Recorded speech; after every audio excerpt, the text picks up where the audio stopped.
Você ainda não entendeu a treta do Elon Musk, a corte brasileira? O que te vem à mente quando alguém diz que o Elon Musk precisa obedecer às leis que tem no Brasil? Você pensa que ele não está querendo obedecer, não é isso? Realmente. Eu pensaria isso. Olha, juristas famosos já explicaram mais de uma vez, com toda a clareza e lucidez técnica, qual foi a questão central do X, o antigo Twitter. Depois de ouvir a explicação, a gente percebe como são desinformados os que falam que temos que criar leis contra fake news e discurso de ódio. Leis já existem. Sabia não? Pois é.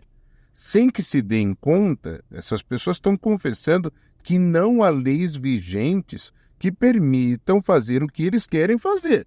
É verdade. Que é calar quem pensa diferente ou quem denuncia abuso de poder. Mas será que não existe lei alguma? Não sei não. Pelo contrário, há sim muitas e muitas leis no Brasil. Vejamos.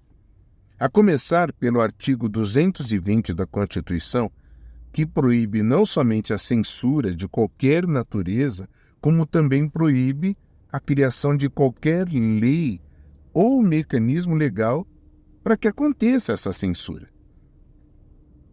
Daí nós temos ainda a lei específica para a internet, que é a Lei 12.965, conhecida como o Marco Civil da Internet. Ela foi promulgada em 2014 pela presidente Dilma, que diz claramente que é o conteúdo infringente, guarde esse nome, conteúdo infringente, que deverá ser retirado, sabe como? Após decisão judicial. Então, é o conteúdo infringente que deve ser retirado e não o perfil de uma pessoa. E isso só depois de decisão judicial. Caso contrário, o país vira um verdadeiro manicômio judicial. De acordo com o Marco Civil da Internet, lá no seu artigo 19, a ordem judicial para remoção de conteúdo deve conter uma identificação clara e específica do material a ser removido, sob pena de nulidade. Não entendeu? Eu não entendi o que ele falou. Se não identificar qual foi o material que infringiu, o que infringiu, por exemplo, ofendeu uma pessoa, mentiu sobre que isso aqui é uma mentira, isso aqui é uma ofensa. Então, identificou o material e remove aquele material. Se não fizer isso e simplesmente remover o material sem identificá-lo, é nulo o processo. Realmente. Isso significa que a remoção integral de um perfil vai além, mas muito além do que é permitido pela lei. Veja bem, é importante você diferenciar do que é permitido por um ministro, do que é permitido por um juiz, do que é permitido pela lei. A Constituição brasileira diz que ninguém será obrigado a fazer ou deixar de fazer algo a não ser em função de lei. Se fizer isso, pode configurar censura prévia e violação da liberdade de expressão, porque isso extrapola em muito os limites legais estabelecidos em lei. Qual lei? Não sei não. A Lei 12.965, de 2014.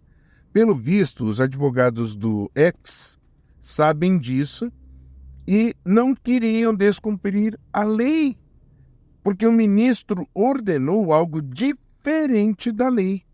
Em outras palavras, imagine que a Rede Globo cometesse uma tremenda fake news e dissesse, só imagine, isso aqui eu estou falando hipoteticamente, né? Imagine que a Globo dissesse: o Carlos Bolsonaro tem em sua casa um computador da BIM. Fake news, mentira. Ou ainda, Bolsonaro e seus filhos fugiram de lancha quando souberam que a Polícia Federal estava se aproximando. Fake news, mentira. Ambas são claramente uma notícia falsa, mentirosa mesmo. Mentira. Ela é mentirosa.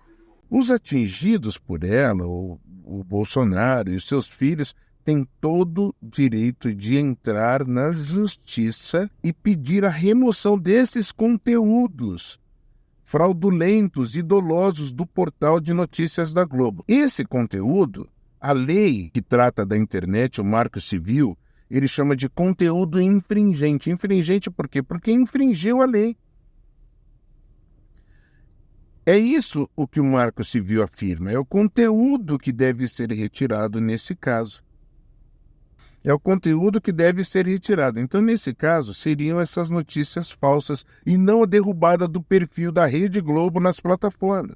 Entende a diferença entre retirar o conteúdo em que a Globo mentiu e infringiu a lei, prejudicando pessoas, e derrubar a Rede Globo inteira? Falar, não, vamos tirar a Rede Globo do ar, com todas as notícias que ela tem, com tudo que ela pensa, com todo o entretenimento, com tudo. A lei diz para retirar o conteúdo infringente e não o perfil. Mas o que o escândalo do Twitter, o Twitter Files, através do jornalista americano Michael Schellenberg, revelou? Não sei não.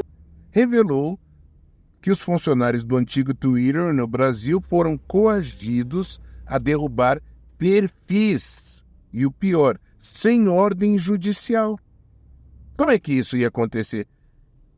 Façam de conta que vocês mesmos estão derrubando os perfis por alguma violação às normas da plataforma, do Twitter, do X. E não só isso. Sem ordem judicial, foram coagidos a fornecer telefones pessoais e mensagens privadas de usuários. Eu tô passada, chocada. Meu Deus. Jesus. Um escândalo sem proporções. Então, quando você ouvir alguém dizendo o Elon Musk precisa obedecer às leis brasileiras. É claro. Então você fala para essa pessoa, pois é justamente isso o que ele está pedindo. A obediência à Constituição e às leis brasileiras que proíbem censura em seu artigo 220 e ao Marco Civil da Internet que proíbe a derrubada de perfis em seu artigo 19. O que o Musk fez foi contestar essa remoção porque viola justamente a lei brasileira. Então, atacar o Musk, ao invés dos seus argumentos, é usar aquela estratégia do Arthur Schopenhauer, conhecida como ad personam. Eu não entendi o que ele falou.